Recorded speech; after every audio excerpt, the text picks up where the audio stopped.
नमस्कार, मैं रविश कुमार। देश ने टॉपिक बदल लिया है। सेना की जगह शिवसेना आ गई है। शिवसेना रहेगी या टूट जाएगी, इसे लेकर खबरें आज दिल्ली, मुंबई और सूरत के बीच भागती दौड़ती रही।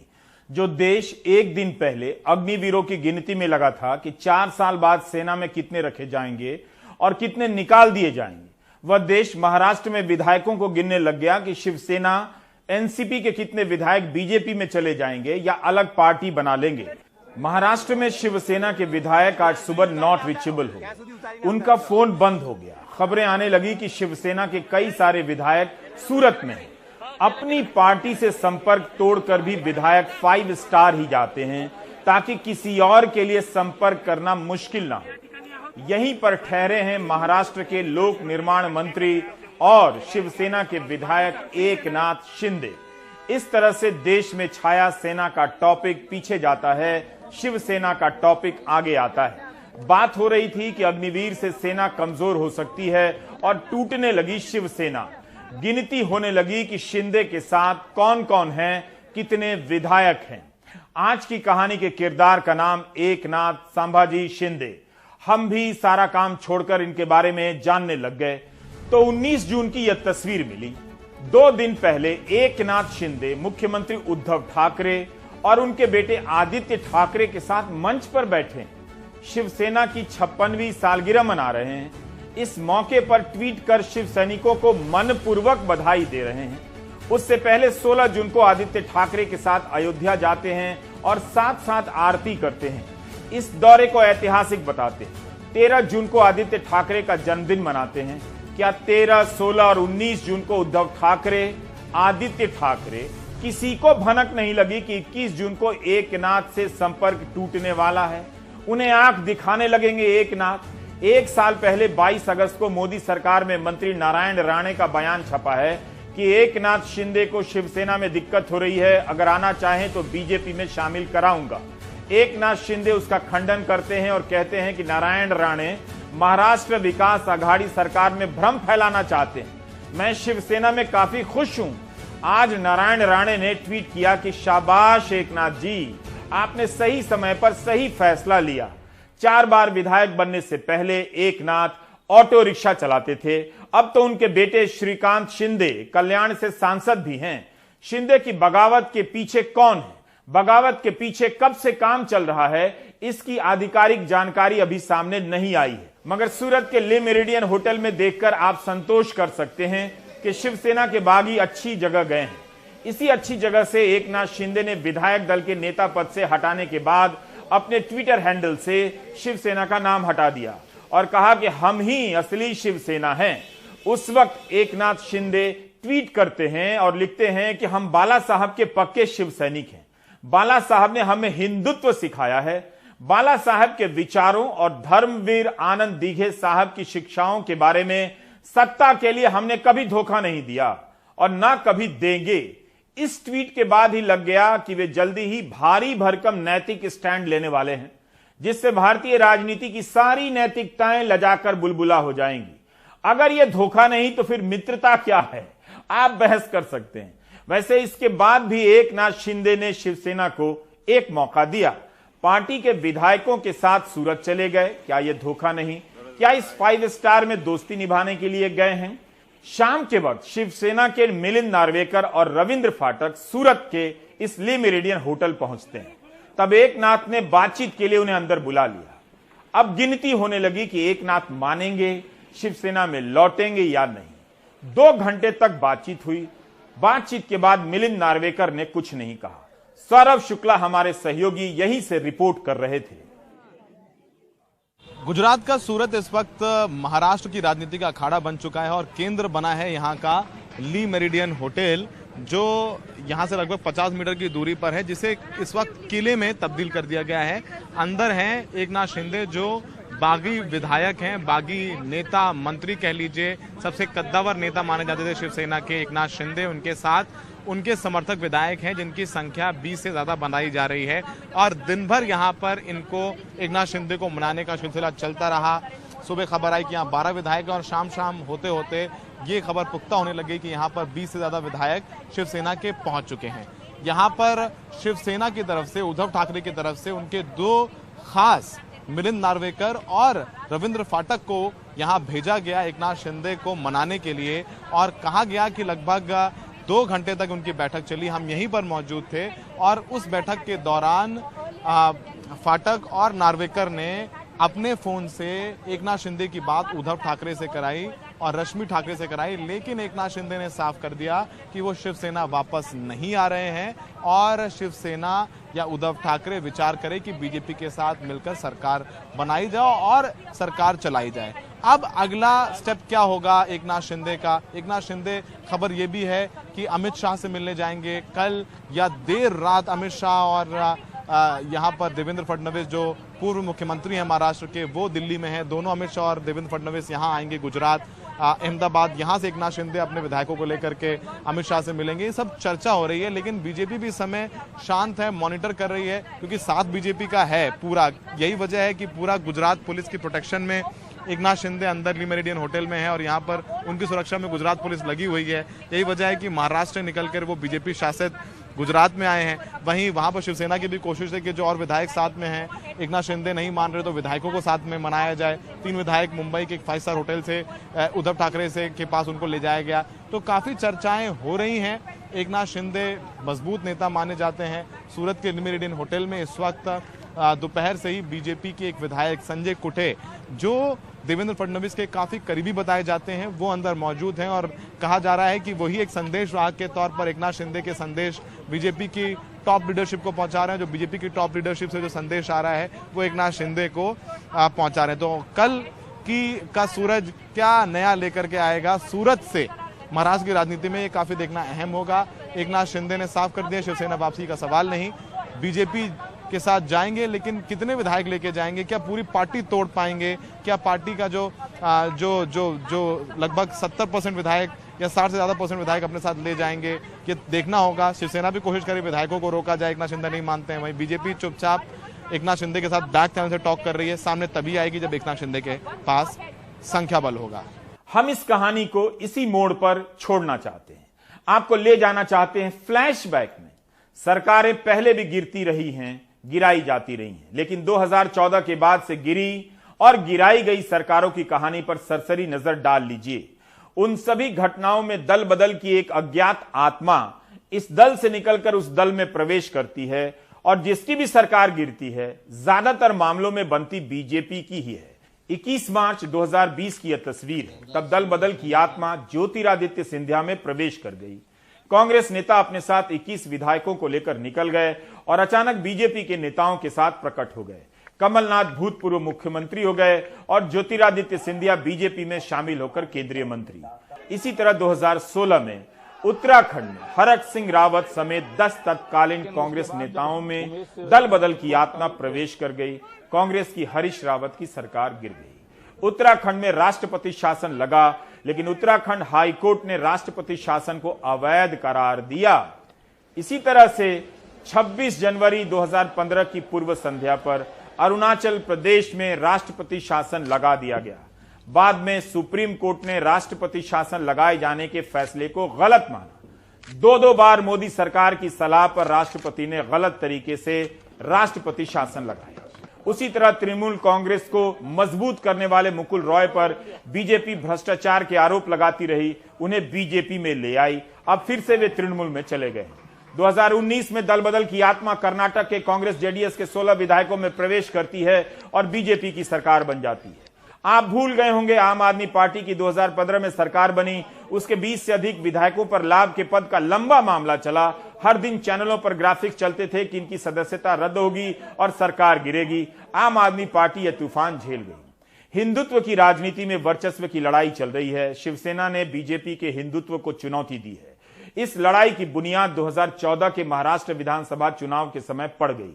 महाराष्ट्र में 35 सालों से दोस्त रहे शिवसेना को विपक्ष में बैठना पड़ा। सितंबर 2014 में अनंत गीते मोदी कैबिनेट से इस्तीफा देते हैं। महाराष्ट्र विधानसभा में एकनाथ शिंदे विपक्ष के नेता बनाए जाते हैं। अब बीजेपी और शिवसेना आमने सामने हो जाती है।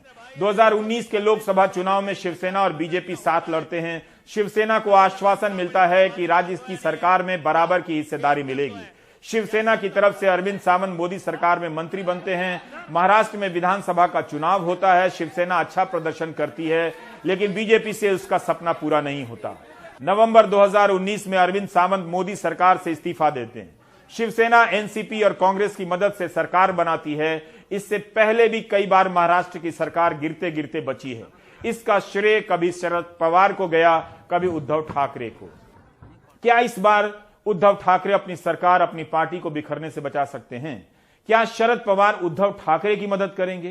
कहीं यह भगदड़ शिवसेना से होते हुए एनसीपी और कांग्रेस में तो पहुंचने वाली नहीं। देवेंद्र गंगाधर राव फडणवीस मुख्यमंत्री।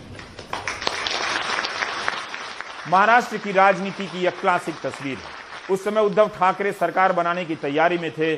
सुबह 8:11 पर यह तस्वीर ट्वीट होती है कि राज्यपाल भगत सिंह कोश्यारी देवेंद्र फडणवीस और अजीत पवार को शपथ दिला रहे हैं। देवेंद्र फडणवीस दूसरी बार मुख्यमंत्री बनते हैं और अजीत पवार उनकी सरकार में उप मुख्यमंत्री। मास्टर स्ट्रोक की ध्वनि गूंज उठती है। मोदी का मास्टर स्ट्रोक हो गया। हंगामा मचता है। बीजेपी ने एनसीपी तोड़ दी, लेकिन तभी एनसीपी एक्शन में आती है। गेम पलटता है। अजीत पवार एनसीपी में आ जाते हैं। सोहित ने आज दोपहर यह तस्वीर भेजी। सरकार गिरने की खबरों के बीच अजीत पवार मंत्रालय में बैठक ले रहे थे। क्या इस बार भी उनकी कोई भूमिका होने वाली है? जबकि एनसीपी के विधायक भी नॉट रीचेबल हो गए। एक विधायक अजीत पवार शाम को उद्धव ठाकरे से मिलने उनके सरकारी निवास स्थान वर्षा जाते हैं। क्या अजीत पवार शिवसेना में टूट और सरकार के गिरने से बचा सकते हैं? उधर दिल्ली में शरद पवार और प्रफुल्ल पटेल मिलते हैं। शरद पवार ने दिल्ली में कहा कि जो हो रहा है शिवसेना का आंतरिक मामला है, शाम को मुंबई जाएंगे। पिछले 2-2.5 साल में this is the third incident. इससे पहले 2 हुए थे। मुझे याद है कि जब उद्धव ठाकरे जी का सरकार बना, इससे पहले कुछ हमारे एमएलए को उठाकर यहाँ हरियाणा में गुड़गांव में कुछ एरिया में रखे गए थे, मगर बाद में वहाँ से निकल कर वो वापस आ गए। सरकार बनाया। सरकार बनने के बाद पिछले 2.5 साल सरकार ठीक से चल रहा है।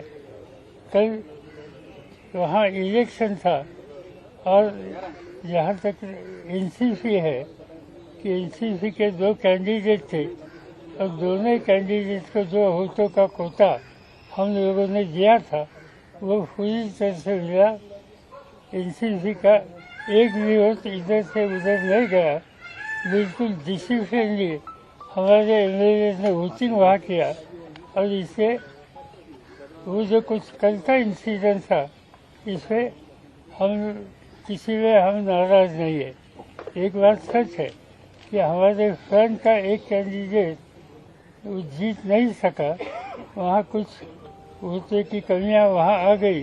वहाँ जो अंडरस्टैंडिंग है तीनों पार्टी में, इसमें शिवसेना के पास मुख्यमंत्री की जिम्मेदारी है, जबकि सीएम एनसीपी के पास है और इन्फोर्समेंट बाकी जो मंत्रालय है इसकी जिम्मेदारी सरकार के कांग्रेस के ऊपर है। जहाँ तक बीजेपी में कुछ बदलाव करना या किसी को वहाँ मौका देना, वो उनका इंटरनल इशू है।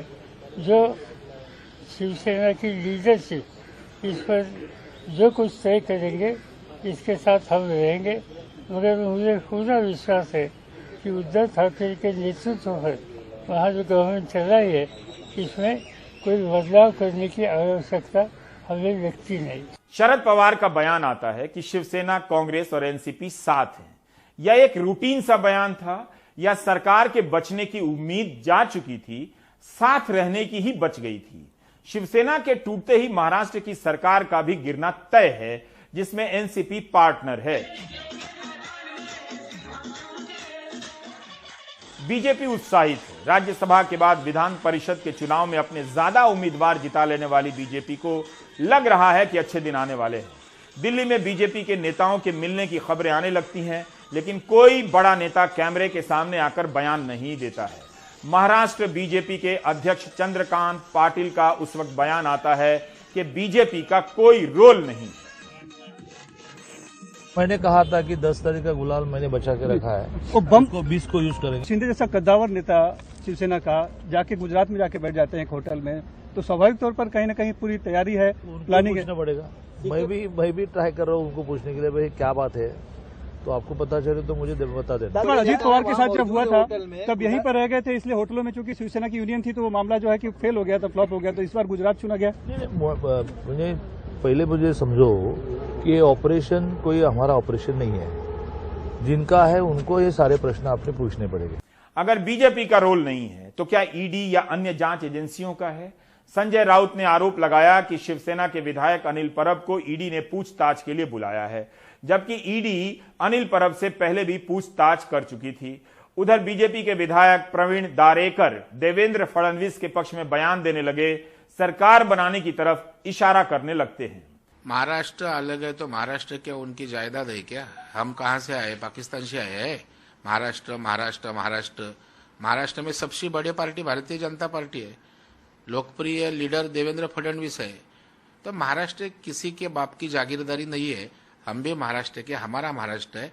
और 2.5 साल में आप महाराष्ट्र की क्या बाट लगाई है वो महाराष्ट्र देख रहे हैं, तो वो दुरुस्त करने की जिम्मेदारी हमारी है। तो महाराष्ट्र की चिंता हमें है, आपको सत्ता की चिंता है। शाम के 7 बजते बजते यह तस्वीर साफ होने लगी कि उद्धव ठाकरे हालात नहीं संभाल पाए हैं। उनके 5 राज्य मंत्री गायब हैं। क्या उन्हें पता नहीं चला होगा? क्या मुख्यमंत्री को पता ही नहीं चला कि उनके इतने विधायकों को लेकर कोई सूरत चला गया है? विधान परिषद के नतीजे आने के बाद शिवसेना ने सभी विधायकों को पार्टी मुख्यालय पहुंचने के लिए कहा। उसमें कुछ विधायक और एकनाथ शिंदे नहीं आए। हमारे सहयोगी सोहित मिश्र का कहना है कि सोमवार दोपहर के वक्त एकनाथ विधानसभा में अकेले दिखे, उसके बाद किसी को नजर नहीं आए। महाराष्ट्र जैसे राज्य के मंत्री और विधायक सूरत पहुंच जाएं और राज्य सरकार को उसी वक्त पता ना चले, यकीन करना मुश्किल है। मंगलवार की दोपहर मुख्यमंत्री निवास में शिवसेना के विधायकों की बैठक बुलाई गई, फिर सांसदों की बुलाई गई, लेकिन कई विधायकों के सूरत में होने की खबर आती रही। संजय राउत को इस वक्त तक उम्मीद थी कि एकनाथ शिंदे लौट आएंगे, वे सच्चे शिव सैनिक हैं। जो मध्य प्रदेश पैटर्न, राजस्थान पैटर्न जो हुआ है, ये सभी लोग गुजरात में ही क्यों रखे जाते हैं? ये देश तो बहुत बड़ा है। सूरत में है, मैंने सुना है, हमारा उनसे संपर्क हुआ है, हमारे सब एमएलए वहां है। उसमें से बहुत से लोग जो है वापस आना चाहते हैं, लेकिन उनको वापस आना नहीं दिया जा रहा है। उनकी घेराबंदी की है। ये घेराबंदी सिर्फ गुजरात में ही हो सकती है, क्योंकि वहां किस प्रकार की सरकार काम करती है और केंद्र किस प्रकार से वहां अपना काम कर लेती है, आपको मालूम है। लेकिन जब भी मौका मिलेगा हमारे सभी एमएलए यहां वापस आ जाएंगे। संजय राउत का यह भरोसा कि एकनाथ शिंदे बाला साहब के सैनिक हैं, वैसा ही है जैसे भावी अग्निवीरों को भरोसा नहीं हो रहा कि वे सैनिक हैं। 2.5 साल में महाराष्ट्र की सरकार गिराने का हंगामा पहले भी मच चुका है, कभी छापे के बहाने, कभी गिरफ्तारी के बहाने। महाराष्ट्र के अल्पसंख्यक मामलों के मंत्री रहे नवाब मलिक 23 फरवरी से जेल में हैं।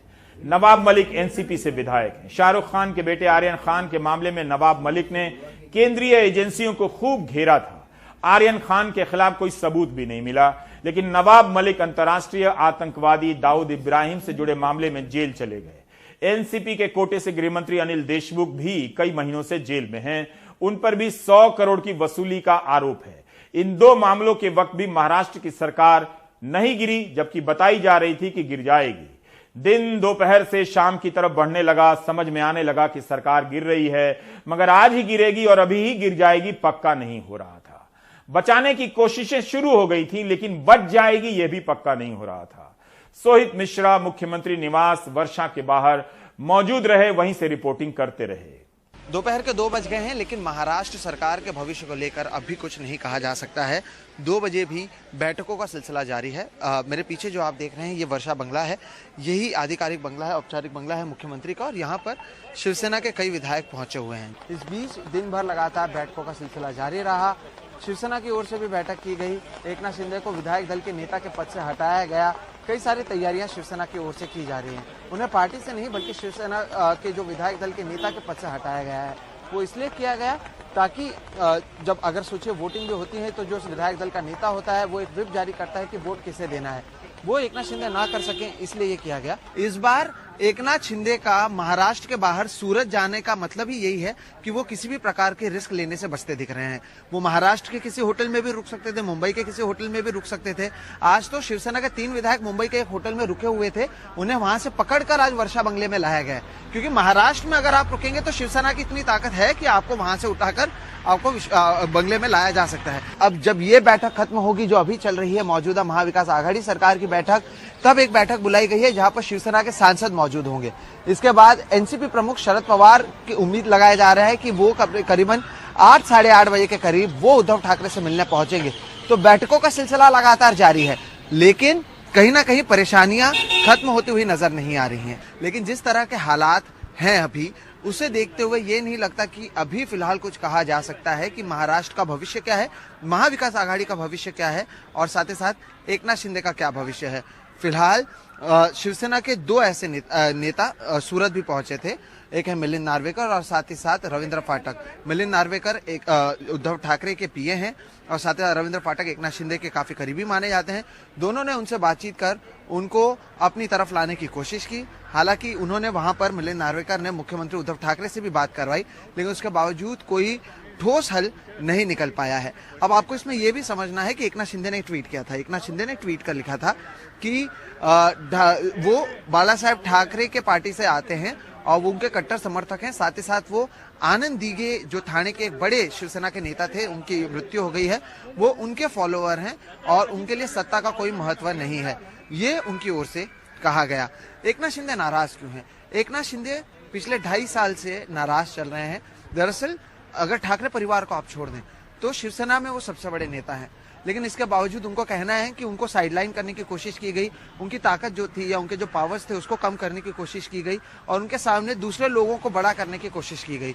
ऐसी बात नहीं है कि ये शिवसेना को पता नहीं था, लेकिन 2.5 साल तक उस पर कोई हल नहीं निकला, जिसके बाद अब एकनाथ शिंदे अपने कई विधायकों को लेकर सूरत में मौजूद हैं। ये आप देखिए किस समय हो रहा है, जब जो मुख्यमंत्री है वो खुद महाराष्ट्र के जो मुख्यमंत्री हैं वो शिवसेना पक्ष प्रमुख और खुद उद्धव ठाकरे हैं, लेकिन इसके बावजूद शिवसेना के पास अपने ही विधायक महाराष्ट्र में मौजूद नहीं है। ऐसे में खतरे की घंटी जरूर बरकरार है, लेकिन अभी कुछ भी कहना सही नहीं होगा। हर कोई वेट एंड वॉच पर है, चाहे वो बीजेपी हो, शिवसेना हो, कांग्रेस हो या फिर एनसीपी हो।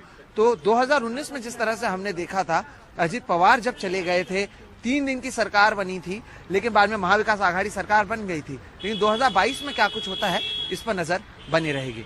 मुंबई से कैमरा पर्सन राजेंद्र दयालकर के साथ सोहित मिश्रा, एनडीटीवी इंडिया। एक तरफ शिवसेना के नेता एकनाथ शिंदे से सूरत में बात करने लगते हैं तो शाम 6 बजे के बाद महाराष्ट्र कांग्रेस के प्रभारी एच.के. पाटिल का बयान आता है कि सुबह जैसी स्थिति नहीं है। क्या वाकई स्थिति संभल गई थी? हमारा तो 44 है, 44 में हमारा थोड़ा फूटा है। सीएलपी लीडर भी बोला है एंड मैं भी वो बात कबूल करता हूँ। ये इंट्रोस्पेक्शन की घड़ी है, इंट्रोस्पेक्शन की घड़ी है। हमारा 44 है, हमारा 1 कैंडिडेट, हमारा एक अभ्यर्थी 22 लिया है और दूसरा अभ्यर्थी 19 लिया है। फर्स्ट प्रेफरेंसेस मिलके कितना हुआ? 41 हुआ, 41 हुआ। ये 41 में 44 में 3 जो फूटा है उसको भी हम बहुत गंभीरता से लेते हैं और इंट्रोस्पेक्शन करना ही पड़ेगा। कांग्रेस अपना घर संभाल लेने का दावा कर रही है या सरकार बचा लेने का? क्या उद्धव ठाकरे ने भी शिवसेना को टूटने से बचा लिया है? उद्धव को सरकार भी बचानी है और यह भी साबित करना है कि वही शिवसेना के सर्वमान्य नेता हैं। इस घटना से साफ हो गया है कि जो कोई भी पर्दे के पीछे से यह खेल रच रहा है उसकी दिलचस्पी केवल सरकार गिराने में नहीं है, बल्कि उसकी दिलचस्पी शिवसेना और महाराष्ट्र की राजनीति में उद्धव ठाकरे के इकबाल को खत्म कर देने में है। उद्धव ठाकरे शिवसेना के दम पर कई मौकों पर सरकार बचा ले गए, लेकिन आज सरकार के साथ साथ पार्टी भी दांव पर है। बाला साहब ठाकरे के बाद हर तरह की चुनौतियों से निकालकर पार्टी को यहां तक ले आए। मगर अब सत्ता के साथ साथ पार्टी हाथ से जाती नजर आ रही है। क्या इस बार उद्धव ठाकरे सरकार और पार्टी बचा लेंगे? शिवसेना प्रमुख उद्धव ठाकरे लगातार प्रधानमंत्री मोदी पर हमला कर रहे हैं। उनका एक बयान है, जब रोजगार के अवसर ही नहीं होंगे तब भगवान राम का नाम लेकर क्या होगा। अगर शिवसेना टूट गई, सरकार गिरी तो उद्धव ठाकरे को बुरी तरह से पद छोड़ना पड़ेगा। एक मुख्यमंत्री स्तर के नेता के स्वाभिमान के लिए अच्छा नहीं होगा। क्या उद्धव इस बार भी बचा लेंगे, या बचा भी लेंगे तो कब तक बचा लेंगे? सध्या जो काही सगळा खेळ चालू आहे, वाटेल ते करायचं, पण मला सत्ता पाहिजे. व्यसनाधीनता जी हा जो एक प्रकार आहे, अंमली पदार्थ हा एक वेगळा भाग झाला, त्याचा तर नायनाट केलाच पाहिजे. पण सत्तेचं व्यसन हा सुद्धा एक अंमली प्रकारच आहे. अगदी बाजार उद्यान समित्यांपासून लोकसभेपर्यंत माझ्याच अंमलाखाली पाहिजे हा सुद्धा एक अंमली प्रकारच आहे. आणि ह्या अंमली प्रकाराचा बंदोबस्त कोण करणार, कोणी करायचा? आज ज्या पद्धतीने एक प्रकार चाललेले का वाटेल ते कर. आता झालं, पुढच्या महिन्यात तुमच्या आशीर्वादाने या आपल्या हक्काच्या सरकारला 2 वर्ष पूर्ण होतील. अनेक प्रयत्न केले, फोडण्याचे प्रयत्न केले, पाडण्याचे प्रयत्न केले. मी तर आज सुद्धा सांगतो, हिम्मत असेल तर पाडून दाखवा. आज पण सांगतो मी. पूरे दिन की सियासी गतिविधियां ट्विटर, प्रेस कॉन्फ्रेंस और मुलाकातों में ही सिमटी रहीं। अभी तक राजभवन की भूमिका सामने नहीं आई। वही सब कि किसके पास कितना समर्थन है, किसके दल को विधायक दल की मान्यता मिलेगी।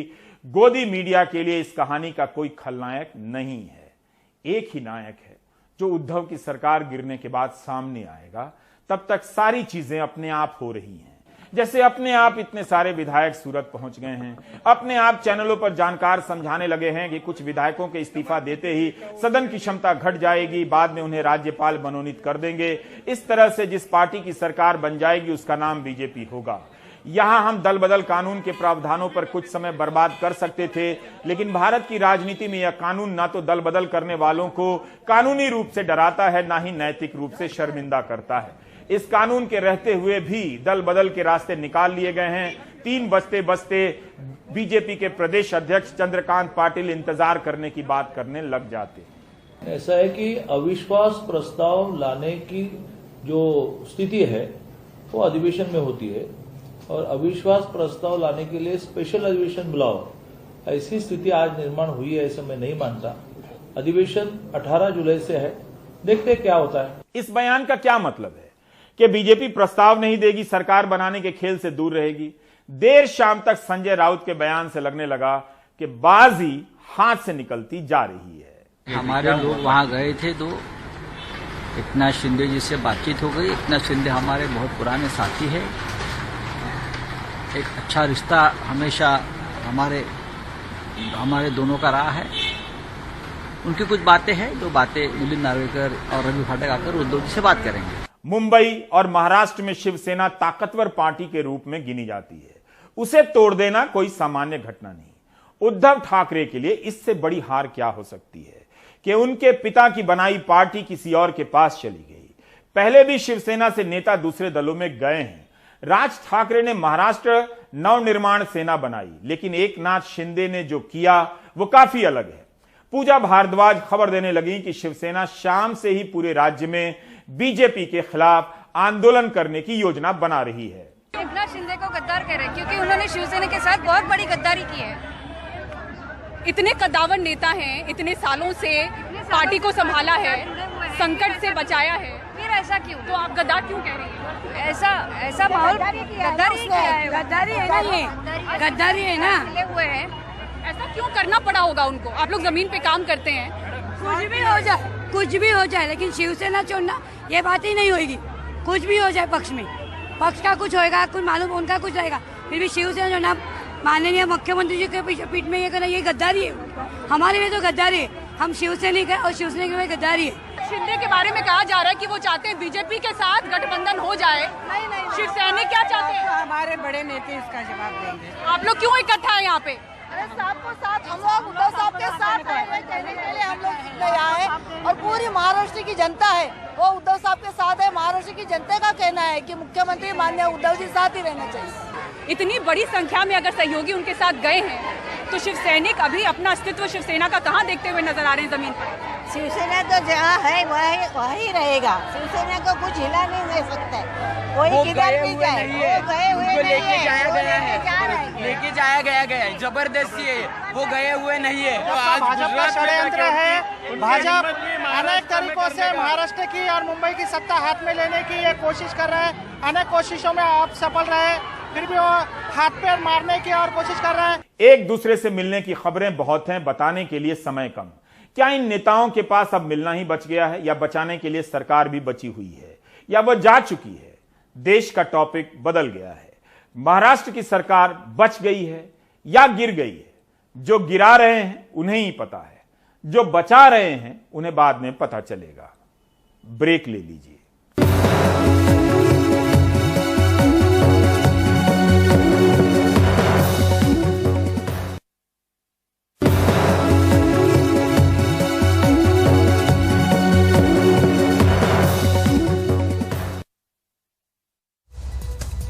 यूपीए की ओर से यशवंत सिन्हा को राष्ट्रपति पद का साझा उम्मीदवार घोषित करने के बाद एनडीए ने भी राष्ट्रपति पद के लिए अपने उम्मीदवार का ऐलान कर दिया है। बीजेपी की नेता रही झारखंड की पूर्व राज्यपाल द्रौपदी मुर्मू को एनडीए ने राष्ट्रपति पद के लिए अपना उम्मीदवार बनाया है। 64 साल की द्रौपदी मुर्मू ओडिशा की नवीन पटनायक सरकार में मंत्री रह चुकी हैं और इसके अलावा वहां बीजेपी विधायक रह चुकी हैं। बीजेपी संसदीय दल की बैठक में आज एनडीए के घटक दलों के साथ विचार विमर्श के आधार पर द्रौपदी मुर्मू के नाम पर मुहर लगाई गई। राष्ट्रपति पद के नामांकन के लिए 29 जून आखिरी तारीख है और 18 जुलाई को चुनाव होना है।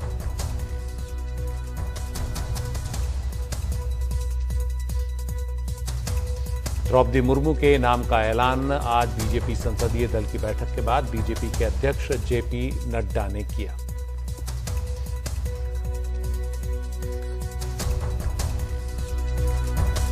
एक सर्वसम्मति इस बात पर बनी कि सभी नामों पर चर्चा हुई, विस्तृत चर्चा हुई, लेकिन कुल मिलाकर के ये बात सामने आई कि हमें प्रत्याशी के रूप में कोई पूर्व से ढूंढना चाहिए, भारत के पूर्वी क्षेत्र से ढूंढना चाहिए और हो सके और हमारा प्रयास हो महिला को हमको स्थान देना चाहिए। और आज तक कोई आदिवासी ट्राइबल प्रत्याशी राष्ट्रपति के रूप में नहीं आया है, इसलिए हमें ट्राइबल पर और पहली बार कोई ट्राइबल को भारतीय एनडीए की तरफ से हम कैंडिडेट बना सकेंगे ऐसा संसदीय बोर्ड पार्लियामेंट्री बोर्ड का मत था और इसलिए श्रीमती द्रौपदी मुर्मू इनको राष्ट्रपति का प्रत्याशी घोषित किया गया है एनडीए की तरफ से। और हम सब जानते हैं कि श्रीमती द्रौपदी मुर्मू जैसे राधाकृष्णन जी शिक्षा से जुड़े हुए थे, सर्वपल्ली राधाकृष्णन राष्ट्रपति के रूप में, उसी प्रकार द्रौपदी जी का भी जीवन आजीवन शिक्षा से जुड़ा रहा और वो टीचर के रूप में, शिक्षक के रूप में उन्होंने अपना जीवन प्रारंभ किया। बाद में वो काउंसलर भी बनी और वाइस चेयरपर्सन रायरंगपुर की बनी और उसके बाद उन्होंने एक लंबा अरसा विधायक के रूप में देखा और विधायक के रूप में वो मंत्री बनने का भी उनको सौभाग्य मिला। उन्होंने सरकार में मंत्री के रूप में भी गवर्नमेंट ऑफ उड़ीसा में transport, commerce, animal husbandry ministry और फिशरीज मिनिस्ट्री को भी उन्होंने संभाला। और सबसे अच्छी बात यह भी रही कि उन्होंने Neelkanth award for best MLA 2007 का वह भी उन्होंने अर्जित किया, उनको मिला। और बाद में वो 2015 से लेकर 2021 तक झारखंड स्टेट की गवर्नर रहीं। तो इस तरीके से उनका राजनीतिक जीवन रहा है। एक बहुत ही संवेदनशील महिला नेत्री जिन्होंने शिक्षा से अपने आप को जोड़ करके जीवन में आगे बढ़े और जो जो जिम्मेवारियां उनको दी गई उन्होंने बहुत उत्तम तरीके से उसको निभाया है। इसलिए एनडीए ने और एनडीए के सभी घटक दलों के साथ बातचीत होते हुए आज संसदीय बोर्ड ने श्रीमती द्रौपदी मुर्मू को अपना राष्ट्रपति के कैंडिडेट के रूप में घोषित किया है। बाकी जानकारियां और डिटेल हम देंगे, उनका बायोडाटा आपको अटैच कर दिया जाएगा। यही घोषणा मुझे करनी थी। आप देख रहे थे प्राइम टाइम। नमस्कार।